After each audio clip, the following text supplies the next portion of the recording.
pessoal, tudo bem com vocês? Eu sou Ana Beatriz Alves de Lima, sou mestranda do PPG CUT, que é o Programa de Pós-Graduação em Cultura e Território da UFNT, que é a Universidade Federal do Norte do Tocantins, junto com o professor Dr. Felipe Vieira de Oliveira, que ele é professor efetivo da UFNT. Nós fizemos esse artigo, né, intitulado O Espaço Público e a Paisagem Urbana em Araguaína, Tocantins, uma abordagem observacional, que foi aprovado no quarto Simpósio Brasileiro Cidade, Paisagem e a Natureza e no primeiro Congresso Internacional Paisagem, Espaço Urbano e Sustentabilidade, ali no eixo temático de Sistema de Espaços Livres. Agora nós vamos introduzir o artigo, e o nosso artigo ele está pautado, né, em 3 elementos básicos. O primeiro é que a gente vai ver o espaço público urbano como elemento essencial da vida citadina.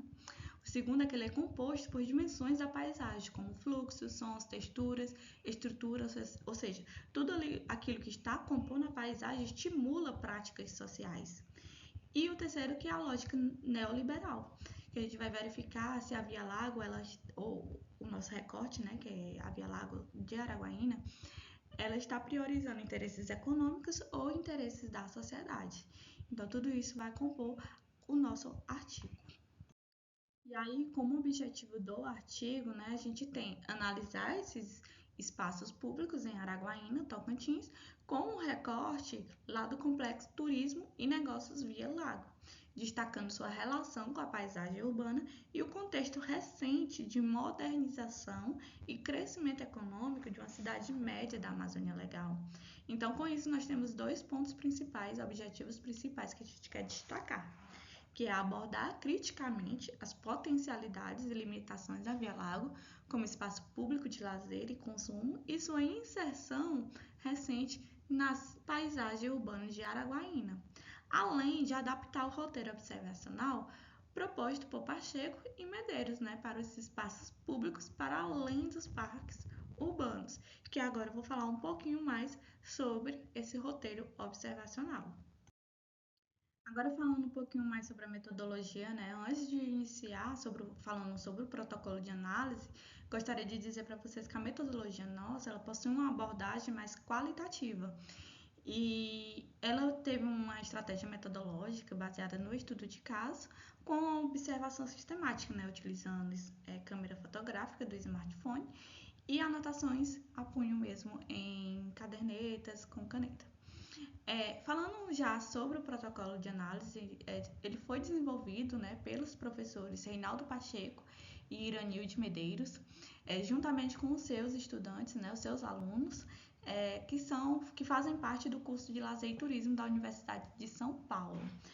A priori, ele foi desenvolvido, né, para parque urbano, mas aqui a gente vai adaptar para o contexto de orla urbana. E aí este roteiro ele possui 5 dimensões, que é o acesso, entorno imediato, serviços ambientais, gestão e usos para lazer, que aí a gente vai destrinchar melhor eles quando a gente for fazer as análises.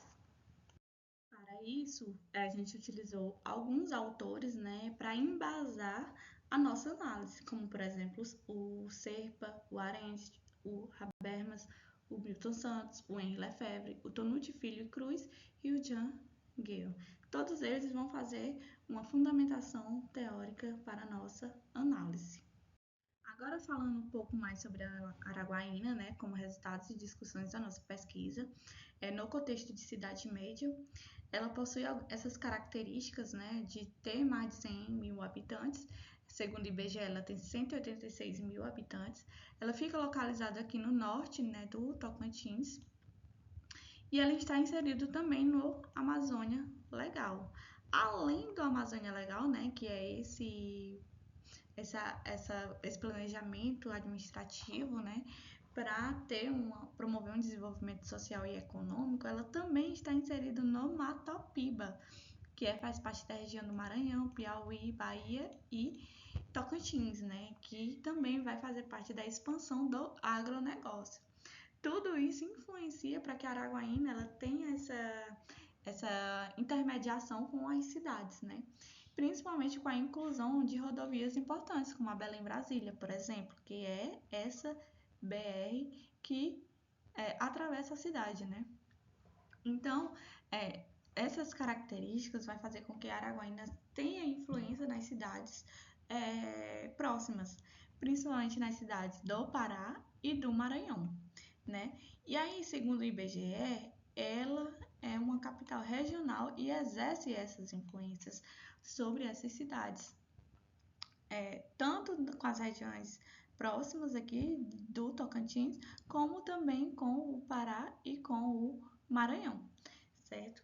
E aí tem muitas pessoas que vêm para Araguaína para estudar, para se consultar, para trabalhar, e aí ela consegue fazer essas intermediações com essas cidades e regiões próximas, né? Aí tem outras características também que a Araguaína vem fazendo, por exemplo, a expansão da periferia, desafios na mobilidade pública, né, com o transporte público e outros também. E aí, mais propriamente dito, né, o Complexo Turismo e Negócios Via Lago, nós temos aqui um vídeo mostrando um pouquinho para vocês como é a Via Lago, né, uma visão aérea. Ela foi inaugurada em 14 de novembro de 2017. Ela possui cerca de 1,84 quilômetros. Esse lago, nessa orla, foi construída às margens de um lago que se chama Lago Azul. E esse Lago Azul, ele surgiu a partir de um represamento de uma hidrelétrica, né? Represamento da bacia do Rio Lontra. Então, esse lago, ele foi construído também, né? A partir da ação do homem. E após essa construção dessa avenida, ocorreram já diversas mudanças em sua paisagem, como a instalação de condomínios estilo resort. Aqui nós podemos ver um prédio, que são esses resorts que foi construído. Nesse lado aqui onde as pessoas circulam, tem ambulantes também, tem um canteiro central onde as pessoas fazem caminhada. E logo mais à frente foi construído o shopping também.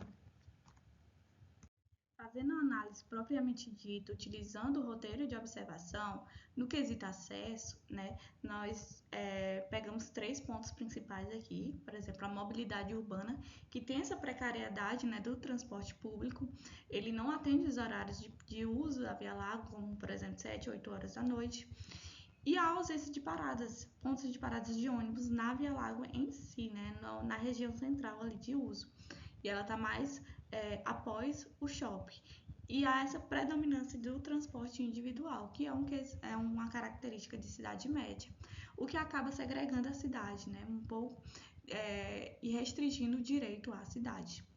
Quanto aos equipamentos públicos, há uma certa ausência de bebedouros públicos, uma falta de acessibilidade nos banheiros, e os banheiros químicos eles só são disponibilizados quando tem eventos maiores.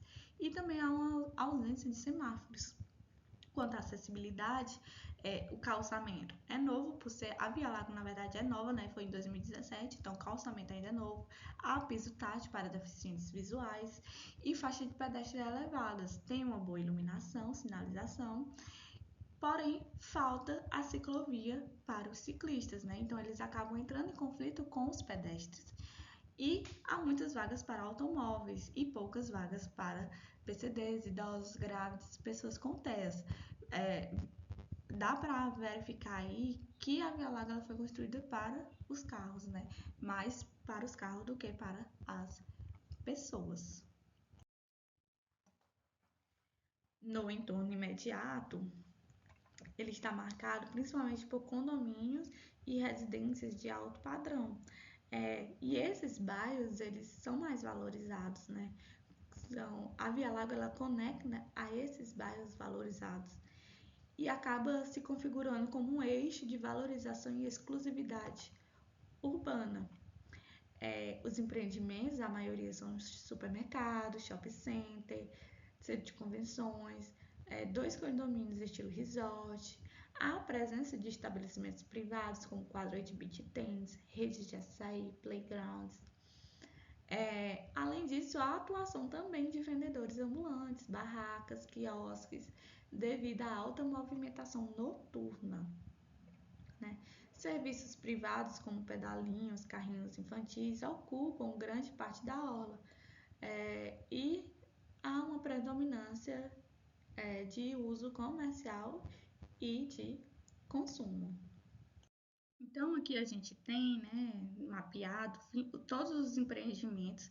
A Via Lago, essa parte laranja, é a avenida, a partezinha em amarelo é o calçadão, né, é a orla propriamente dito. E aí, essa parte aqui central é onde ficam todos os vendedores ambulantes, os quiosques, barracas, organizados pela prefeitura, certo? Mas são todos trabalhadores autônomos.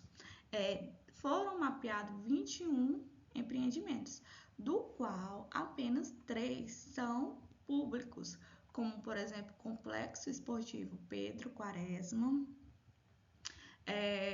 o Centro de Convenções e o Centro Olímpico de Canoagem. Assim, teve um investimento, né, no caso do setor público, de 220 milhões para a construção dessa avenida. Só que dos 21 empreendimentos, houve uma certa valorização, né, e aí acabou que o setor privado começou a investir nesses terrenos. E aí só 3 delas são para o setor público. Todos os outros são do setor privado, o que acaba gerando a especulação imobiliária, segregação espacial e tudo mais. No que tange aos serviços ambientais, o contexto ambiental e físico do município é que ela está localizada na subbacia do Rio Lontra, né, como eu já falei.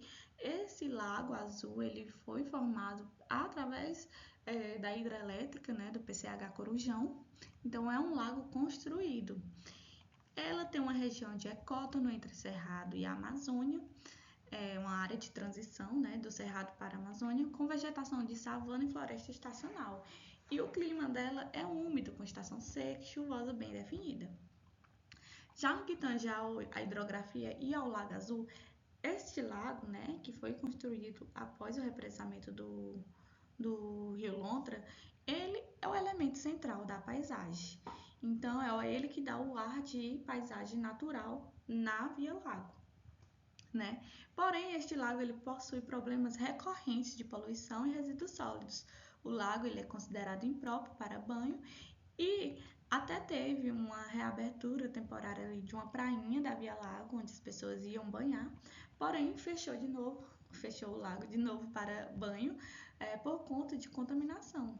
E aí, nessa questão da educação, né, não há ações educativas pontuais e descontinuadas, né? Teve um primeiro mutirão de limpeza do Lago Azul, onde teve participação de empresas, universidades, comunidades, mas tem uma necessidade de integração com escolas e programas permanentes de educação ambiental. Ainda está faltando esse conectivo. E aí, aqui a gente pode perceber ó, que na faixa principal do calçadão, né, da orla, falta árvores, não tem árvores, então as pessoas não conseguem utilizar esse espaço durante o dia, porque o clima daqui é muito quente. Vai ter árvores mais ao fundo, nos locais onde não tem empreendimento. E quando tem empreendimento, são mais plantações ornamentais. No canteiro central ainda estão nascendo árvores, né? Mas também são ornamentais, que são os ipês, que é muito comum aqui no Tocantins, aqui em Araguaína. Já nos usos de lazer, as atividades que são desenvolvidas ali é mais voltada para caminhadas, corridas, ciclismo e passeios com animais. Há também gastronomia e eventos públicos e privados, como corridas de rua, shows, aniversário da cidade. Porém, há uma carência, né, de equipamentos que atendam todas as idades. A Via Lago ela é mais destinada ao lazer infantil, ao consumo gastronômico e ao esporte, né? Então, algumas pessoas, como por exemplo idosos, adultos, assim, têm atividades mais restritas a eles, certo? Ele atrai já moradores locais, visitantes regionais e nacionais, e ele possui então um público heterogêneo, né, com diferentes faixas etárias e interesses. As atividades restritas a públicos específicos e operadas por empresas privadas, visto que para acessar a Via Lago precisa ter um poder econômico um pouquinho maior, né? Visto que não tem ônibus público, todas as atividades são privadas, necessita ter um poder aquisitivo, um dinheiro para poder consumir essas atividades. Então aqui a gente pode ver, né, os pedalinhos, os aluguéis, onde até mesmo no lago é voltado para o consumo. Aqui, ó, eles já deixam também cadeiras, compram água de coco e já ficam olhando a paisagem. Bancos, ó. Então, assim, são poucos bancos que os próprios empreendedores levam essas cadeiras para as pessoas sentarem, né? Aqui nós temos as barracas, que eles desmontam e montam, né, novamente à noite. E nesse lado de cá tem os empreendimentos fixos, né? Aqui vocês podem ver os carros estacionados. Aqui não era a priori locais, né, para os carros estacionários, mas a prefeitura deixou estacionários dos dois lados. O que acontece é que a gente percebe que a Via Lago também ela tem mais espaço para carros do que para as pessoas em si. No quesito gestão, na dimensão gestão, a gente pode perceber que na Via Lago tem limpeza, conservação, são realizadas diariamente, há lixeiras, iluminação adequada, tem uma sensação de segurança, né? Porém, nas áreas mais afastadas, né, essa sensação de segurança ela diminui um pouco. Quanto à participação social, há uma ausência dessa gestão participativa com a comunidade ainda não tem esse envolvimento nos projetos da prefeitura, né? E há um forte engajamento municipal com as questões de práticas esportivas, especialmente corridas de rua. Porém, ainda depende muito dessa parceria público-privada. Quanto aos aspectos legais, há uma lacuna nas legislações da cidade, né? Que ela não especifica algumas questões sobre a Via Lago. Então, elas ficam de maneira muito generalizadas e muito no campo paisagístico e recreativo, deixando de lado questões que integrem a sociedade e também questões ambientais. A gestão hídrica ainda ela é um pouco mais positiva porque ela envolve tanto os setores públicos, privados e também a universidade, né? O que atrai ainda mais o envolvimento e a integração da sociedade como um todo. Caminhando então para a conclusão, a gente pode perceber que a Via Lago, apesar dela ser pública, ela é fortemente direcionada a interesses privados, né? Justamente porque há uma certa ausência de incentivo à permanência no local, então é consumir e ir embora. Há um controle informal do horário de uso. O uso ele é mais específico para o período noturno, já que de dia é impossível estar na Via Lago por conta do calor e a falta de sombreamento.